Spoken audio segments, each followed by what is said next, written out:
ایک ہوتی ہے تحقیق، دوسری چیز اس سے مختلف ہے اصلاح۔ تحقیق میں تدریس بھی آ جاتی ہے، انسان کسی مسئلے پر تحقیق کر کے کچھ بیان کرتا ہے یا کچھ تصنیف کرتا ہے یا تدریس کرتا ہے، لوگوں کو پڑھاتا ہے۔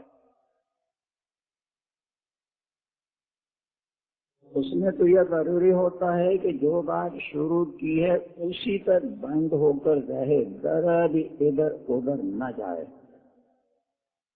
بات منتشر ہونے سے تحقیق پر اثر پڑے گا، جو بات شروع کی اسی پر پورے کا پورا اسی پر چلے۔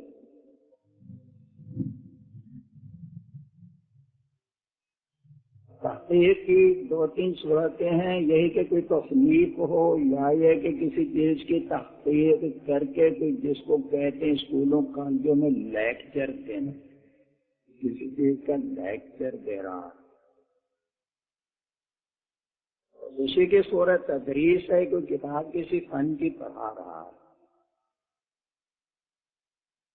تحقیق میں تو مضمون کے اندر بند رہ کر کام کرنا ضروری ہے، ذرا برابر بھی ادھر ادھر نہ جائے۔ اس سے بالکل مختلف ہے اصلاح۔ اصلاح کا مطلب تو یہ ہوتا ہے کہ مقصد ایک ہے، اللہ کی رضا، اس کی تحصیل کے لیے جدھر کو بھی مضمون چلا جائے۔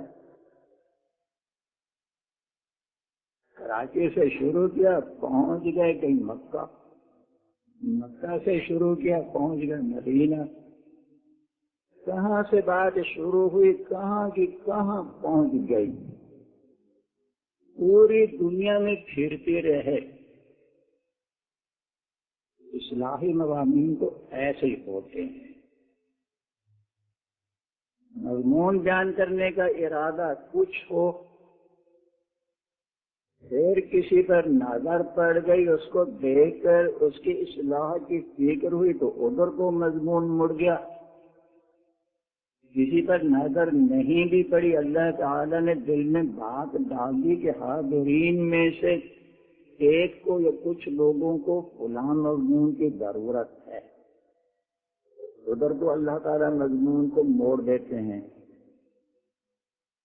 اصلاحی مضمون میں کوئی پابندی نہیں ہو سکتی،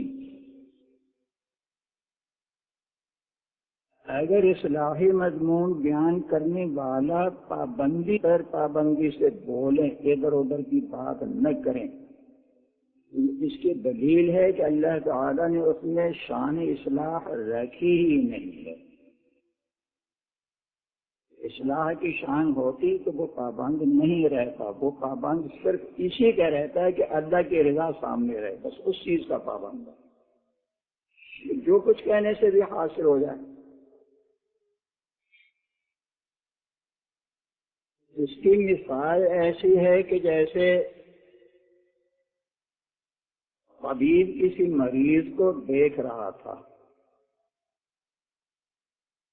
اس کی نبض دیکھ رہا ہے، حالات معلوم کر رہا ہے،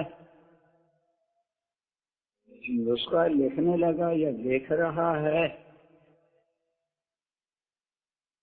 اتنے میں مریض کے منہ سے سگریٹ کی بو آئی، اس نے کہنا شروع کر دیا کہ سگریٹ بہت بڑی چیز ہے، بہت بری چیز ہے، ایسے کینسر بھی پیدا ہوتے ہیں، دمہ بھی پیدا ہوتا ہے، کھانسی بھی پیدا ہوتی ہے، منہ میں بدبو بھی پیدا ہو جاتی، اس پر اس نے تقریر کرنا شروع کر دی۔ کوئی عقل مند ہوگا اس کو تو اعتراض نہیں ہوگا، وہ تو سمجھ رہا ہوگا کہ یہ اس کی نظر میں، طبیب کی نظر میں یہ بات مریض کی آ گئی، وہ اس کو اس پر سمجھانا شروع کر دیا اس نے۔ اور اگر کوئی ایسا ویسا ہی ہوگا وہ تو یہ سوچے گا کہ ابھی تو پوچھ رہا تھا کہ آپ کو بیماریاں کیا ہیں اور نسخہ لکھ رہا تھا، درمیان میں یہ کیا قصہ شروع کر دیا کہ سگریٹ کی برائی شروع کر دی۔ کوئی والد اپنے بچے کو سمجھا رہا ہو، کسی ایک چیز کی نصیحت کر رہا ہے، اتنے میں اس کے ناخن پر نظر پڑ گئی، ناخن بڑے ہوئے ہیں، اس نے اس پر سمجھانا شروع کر دیا، دیکھو بیٹا ناخن کٹوا کر رکھنے چاہیے، ناخن بڑھ جاتے ہیں تو اس میں کیا کیا خرابیاں ہیں، سنت کے خلاف ہے، اللہ کی رضا کے خلاف ہے، انسان ویسے بھی کتنا برا لگتا ہے، ان سے کہیں زخم بھی ہو سکتا ہے، کہیں کھجلائے تو وہاں زخم ہو جائیں گے، ان میں میل بھر جاتی ہے، ان میں جراثیم ہوتے ہیں، ایک اچھی خاصی تقریر کر دی۔ عقل مند تو یہ کہے گا کہ یہ والد واقعتاً مشفق ہے، مہربان ہے، اپنے بچے کے تمام حالات پر ناظر ہے۔ بات ایک سمجھا رہا تھا مثال کے طور پر کہ بچے سے کو یہ سمجھانا تھا کہ دینی علم حاصل کریں، اسکول وغیرہ کی لعنت کو چھوڑ دو، اللہ کا علم حاصل کرو، ایسے بچے کو سمجھا رہا تھا، درمیان میں شروع کر دیا ناخنوں پر۔ اور اگر کوئی احمق ہوگا وہ یہ کہے گا کہ ارے بیان تو کر رہا تھا اس پر، کسی دینی مدرسے میں پڑھیں، شروع ہو گیا ناخنوں پر۔ عقل مند سمجھتا ہے کہ اس کا مقصد یہ ہے کہ بچہ سدھر جائے، اس لیے اس کی ایک خرابی بیان کرتے کرتے کہ دوسری سامنے آ گئی تو اس کو چھوڑ کر اس پر شروع ہو جائے گا، اور آگے تو اس پر شروع ہو جائے گا۔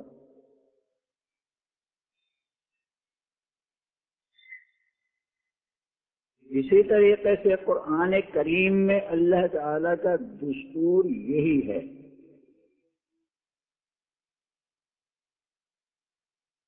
قرآن میں بظاہر دو اشکال ہو سکتے ہیں۔ اشکال تو ان کو ہوں گے جو قرآن کریم کے مطلب کو سمجھتے ہوں، اور مقصد کچھ سمجھتے ہوں، ان کو تو اشکال بھی ہوں گے۔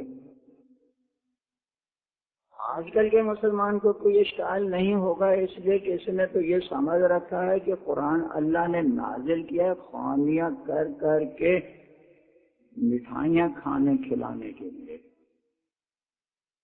اس لیے وہ جیسا بھی ہو خوانی کرا لو، مٹھائی کھا لو، خوانی کرا لو، مٹھائی کھا لو، جب تراویح میں ختم ہو جائے 2 مٹھائیاں کھا لو۔ اس لیے آج کل کے مسلمان کو کوئی اشکال نہیں ہوگا، اس لیے کہ کرنا کرانا تو ایک ہی کام ہے، ان میں بھی وحدت مقصد ہے، ایک کام ہے کھانا یا جن بھوت اتارنا، یا کوئی نیا مکان ہو، نئی تجارت ہو، نئی دکان ہو تو وہاں خانے کرا دو، اس کے 12 تک ہو جائے گی۔ اس لیے آج کل کے مسلمان کو تو کوئی اشکال نہیں ہوگا۔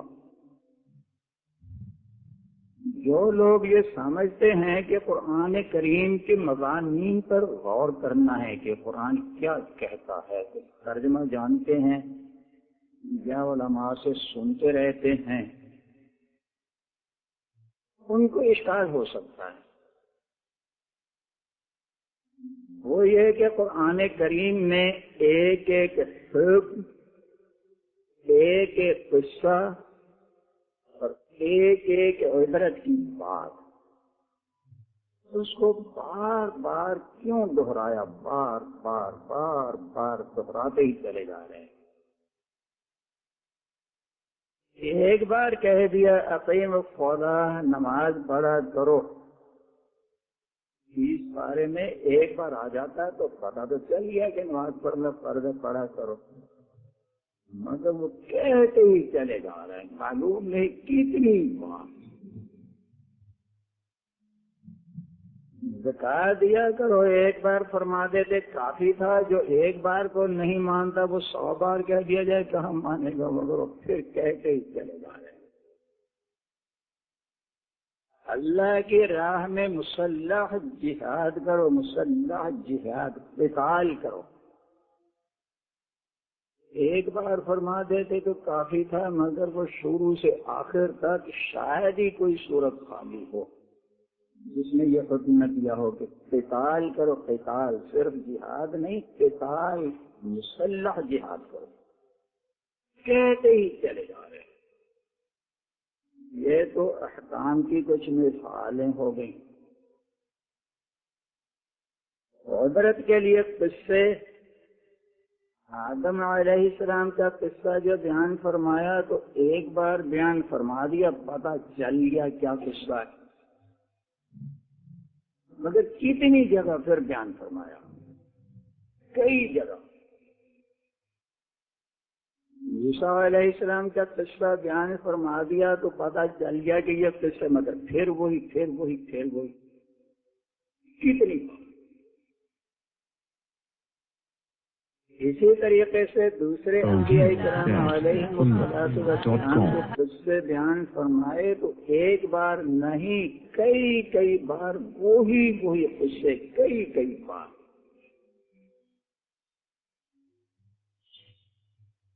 ایسے ہی کافروں میں سے فرعون، نمرود، شداد، قارون وغیرہ یہ قصے جو بیان فرمائے تو وہ بھی ایک بار نہیں، کئی بار۔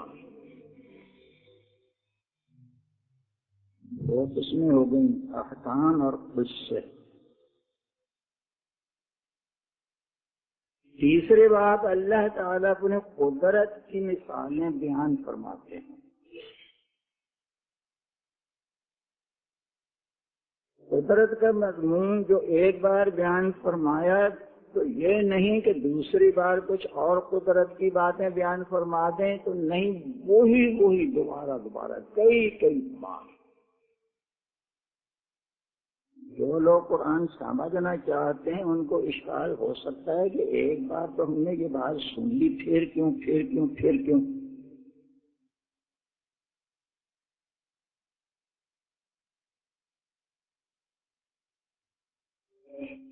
دوسرا اشکال یہ ہوگا کہ قرآن کریم میں ربط بہت مشکل ہے،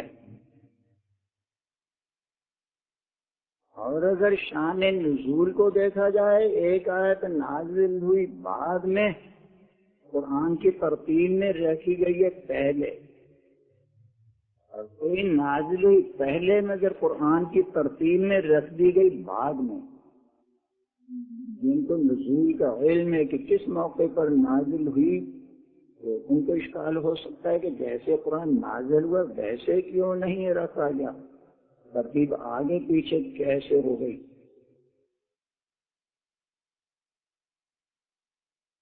ان تینوں اشکالات کا جواب ایک ہی ہے، وہ یہ کہ قرآن کی تاریخ کی کتاب نہیں۔ اگر تاریخ کی کتاب ہوتی تو ایک قصہ دوبارہ کبھی نہ لاتے۔ تاریخ کی کتاب کو لکھنے بیٹھے، کسی ایک بادشاہ کا قصہ لکھ دیا، 2-4 صفحے چل کر پھر اسی کا۔ یہ تو عیب ہے، یہ تو پیچھے لکھا ہے پھر دوبارہ کیوں لکھ دیا؟ قرآن تاریخ کی کتاب نہیں ہے کہ اللہ تعالیٰ تاریخ بتا رہے ہیں۔ اور اگر قرآن فقہ کی کتاب ہوتی، مسائل فقہیہ، تو بھی ایک بار دوبارہ نہ آتی۔ فقہ کی کتابیں ہیں، علماء پڑھتے پڑھاتے ہیں، سب سے پہلے مدارس دینیا میں نور الایضاح میں ایک مسئلہ وضو کا لکھ دیا، 2-4 صفحے چل کر پھر وہی یہ تو اشکال ہوگا، یہ تو پیچھے لکھ دیا، دوبارہ کیوں لکھا؟ قرآن نہ تاریخ کی کتاب ہے، نہ فقہ کی کتاب ہے، قرآن دل بنانے کی کتاب ہے، دل بنے۔ اور دل جب بنتا ہے کہ ایک بات کو بار بار دہرایا جائے، بار بار زبان پر آئے، بار بار کانوں میں پڑے، بار بار آنکھوں کے سامنے سے گزرے، بار بار دل اس پر دل سے غور کرے، تو ہدایت ہوتی ہے۔